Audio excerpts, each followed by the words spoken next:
Umabot na sa 55.97% ang completion rate ng SIDC Bridge Project, base sa opisyal na tala.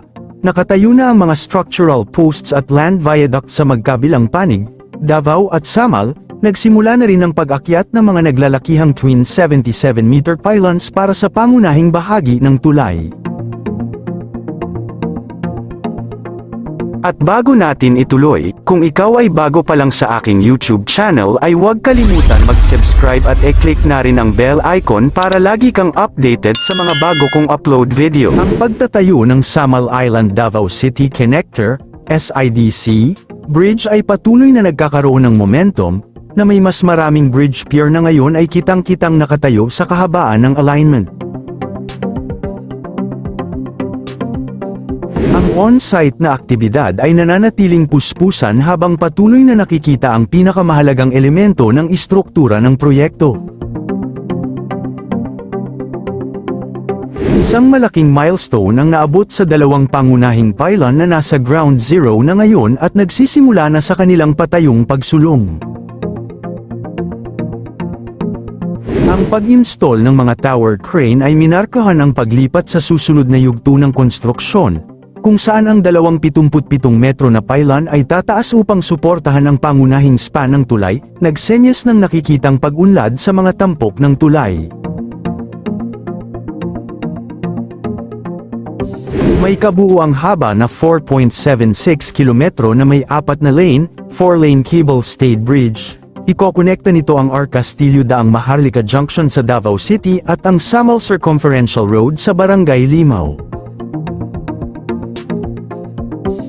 Ang Samal Island Davao City, SIDC, Connector, o mas kilala bilang Davao Samal Bridge, ay ang katuparan ng isang siglong pangarap, century-old dream, ng mga mamamayan sa Davao Region. Layunin nitong permanenteng pagdugtungin ang lungsod ng Davao at ang Island Garden City of Samal sa pamamagitan ng isang modernong tulay na tatawid sa Pakiputan Strait. Higit sa 1,000 lokal na trabaho ang nalikha sa panahon ng konstruksyon pa lamang nito, na direktang nagpapataas ng antas ng pamumuhay ng mga pamilya sa rehiyon. Mapapabilis nito ang transportasyon ng mga produkto at kalakal sa pagitan ng mainland Mindanao at ng isla ng Samal, na nag-aalis sa matagal na pagpila sa mga lancha o ro-ro. Ang isla ay sikat sa mga beach resort, at ang mas madaling access ay inaasahang magpapadoble sa dagsa ng mga lokal at dayuhang turista. Ang proyektong ito, na nagkakahalaga ng nasa 23 bilyon pesos ay pinondohan sa pamamagitan ng tulong at pautang mula sa China. Ang Davao Samal Bridge ay ang matagal ng pangarap na proyektong magdurugtong sa mainland Mindanao, Davao City, at Island Garden City of Samal, Igacos, sa pamamagitan ng Pakiputan Strait.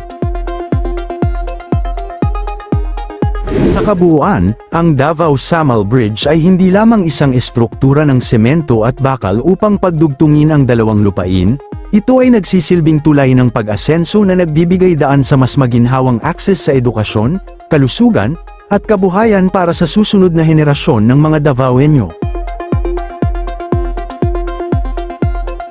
Ang tulay na ito ay may habang 3.81 kilometro, karaniwang lapad na 24.4 metro, at bilis na 80 kilometro kada oras. Matapos itong kumpletuhin, tinatayang hindi bababa sa 25,000 sasakyan ang tatawid sa tulay kada araw. Ang nasabing proyekto ay isang pangunahing proyektong pangkooperasyon sa pagitan ng pamahalaang Tsino at Pilipino, kung saan ibinibigay ng panig Tsino ang suporta ng pondo at isinasagawa naman ng China Road and Bridge Corporation, CRBC, ang konstruksyon. Sa kasalukuyan, ang paglalakbay sa pagitan ng Davao at Islang Samal ay pangunahing nakasalalay sa mga ferry, at halos 30 minuto ang kinakailangan para sa one-way journey. Matapos kumpletuhin ang tulay, aalisin ito ang hadlang sa pagitan ng dalawang lugar, lubos na gagaan ang paglalakbay ng mga residenteng lokal, at ibayo pang magpapasigla ang mga yamang pangkabuhayan at panturistang potensyal sa Islang Samal.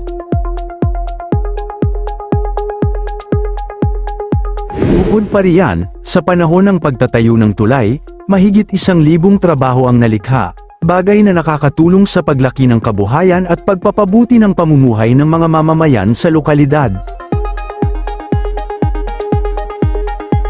Ang Davao-Samal Bridge ay isang patunay ng matibay at patuloy na pagpapalakas ng pundasyon ng relasyon at kooperasyong Pilipino-Tsino. Higit pa sa mas mabilis na paglalakbay, ang SIDC Bridge ay nakatakdang palakasin ang ekonomiya ng Metro Davao sa pamamagitan ng pagpapabuti ng koneksyon, pagsuporta sa turismo, pagpapahusay ng logistic, at pagbubukas ng mga pinto para sa mga bagong pamumuhunan. Sa bawat pier at tumataas na pylon, ang proyekto ay lumalapit sa pagbabago ng regional na mobility at katayuan bilang isang landmark na tagumpay sa infrastruktura para sa Mindanao. Ang Samal Island Davao City Connector, SIDC, Bridge ay opisyal na sinimulan sa pamamagitan ng isang groundbreaking ceremony noong October 27, 2022. Ang konstruksyon ng proyektong ito ay nagpapatuloy. Ang SIDC project ay isang toll-free na tulay. Ang SIDC Bridge ay orihinal na sinimulan ng kasunduan at inaprubahan at kabilang sa mga flagship infrastructure project sa ilalim ng Build program ng administrasyon ni dating Pangulong Rodrigo Roa Duterte. Ang proyektong ito ay orihinal na itinaguyod bilang isa sa mga pangunahing high-impact flagship project sa ilalim ng programang Build ni dating Pangulong Rodrigo Roa Duterte, kung saan selyado na ang mga paunang kasunduan at pautang mula sa China nang magpalit ng administrasyon.